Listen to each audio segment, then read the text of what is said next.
kad es varēju atbildēt. Bet viņi interesēja šīs lietas. Un tas bija abrīnojami, jo skola viņu ļoti maz interesēja. Bet viņam bija tāda dzīve ārpus skolas uz ielas un tāda plaša pazīšanās, tāpēc viņam vēlāk bija viegli kolonijā filmēt, priekš diplomu darbi, ja? Ka viņam ar šiem kolonistiem radās ļoti labs kontakts. Un vēlāk, kad pienāca tā traģiskā diena pie Basteikalna, es pēc tam aizgāju to studiju, pēc tam Juris vēl iedeva vēlāk man vienot ar materiālu kasetes, arī tādu no dienas grāmatām paglabāt, jo viņš nezināja, vai tās netiks konfiskētas, nepazudīs. Vēlāk es viņam atdevu vēlāko daļu, īpaši to filmēto materiālu. Jā, tajā reizē es viņam teicu, es apmeklēju veterānu klubu, un tur ir šie, Krievu bijušie sportisti, cīkstoļi, kas nodarbojas ar efektlietām, ar šādām lietām, un viens no tiem man piegāja, to pildnieku Juri pazīst. Tu pasaki, ka mums solīja samaksu par Juri. Es Jurim to teicu, viņš tu neesi pirmais, kas man to saka, jo viņam jau šais aprindās bija pazīšanās. Mēs satikāmies pēc tiem braucieniem. Viens man palikās tāds atmiņā, kad viņš ar helikopteri bija Armēnijā lidojis uz ielēkto Kampi, sauc to ielēju. Kalnu Karabah, jā.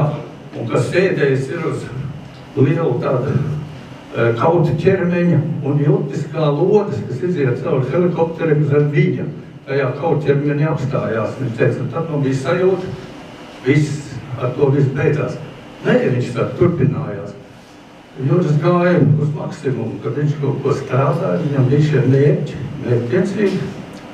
Atceros, ka kino studijā tagad drusku atpakaļ viņš filmēja kādu savu materiālu, tad viņš paaicināja to pašu Rubenānu, vēl tādas paziņas, tādas atšķirīgas. Un mēs analizējām, stāstījām savu viedokli. Viņam tas bija svarīgi izrunāt šīs lietas, jo viņam bija vajadzīgs, lai būtu izaugsme, lai viņš varētu kaut ko vairāk sasniegt. Es domāju, ka šis censori gars viņam gāja cauri. Un tā es atcerējos, kas Miļķis kādreiz gribētu teikt, ka cilvēku dzīvi var būt, kad tu sadedz ar liesmu, un tu vari grozēt, teikt lēnām. Juris teica ar liesmu. Tāda viņa bija attieksme. Reiz viņš man zvana un saka, braucam uz Siguldu lekt ar gumijām no tilta. Es saku, ko man par to maksās? Viņš saka, kā, es tev nekādu naudu neprasu. Es viņu apcēlu, es domāju, kāpēc man ir jālec ar gumiju. Un viņš vēlāk tur lekts, un izrādījās, tas viņam svars bija tāds, ka viņš līdz ūdenim bija lidojis. Viņam viss bija, viņam gribējās pārliecināties, nu tādu es viņu atceros. Un man kādreiz tagad ir žēl, ka dotiek tādas svētku reizes, un kaut kur varbūt mēs ātri piemirstam par Juri, jo patiesībā Juris ir tāda unikāla personība. Un priekš manis tas ir strēlnieks zvaigznājs, kas man ir ļoti nozīmīgs. Es vēl gribu teikt, vai tev viss materiāls tur ielikt? Viņš saka, nē. Es saku, vai tev ir iespēja kādu reizi var būt, nu tā.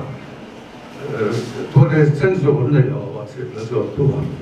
Nu, es tikai gribēju šādi teikt, kad Juris bija sava tēva dēls, jo tēvs viņam bija cilvēks, kuram bija tāda plaša kultūras horizonts, neskatoties uz viņa invaliditāti no bērnības.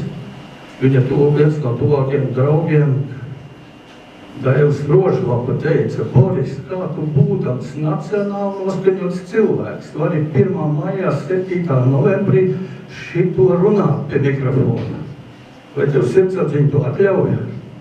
Boris saka, tāpēc es pēc tiem pasākumiem apsēžos pie šņappudeles un noskaloju. Tāds bija tas darbs. Viņš pie tā ļoti strādāja, un es atceros, ka Boris gandrīz katru dienu, kad bija darbs, iesāka vingrinājumiem pie spoguļa. Nu, un tāda darba attieksme arī Jurim bija. Nu, to es gribēju tā pieminēt, pastāstīt.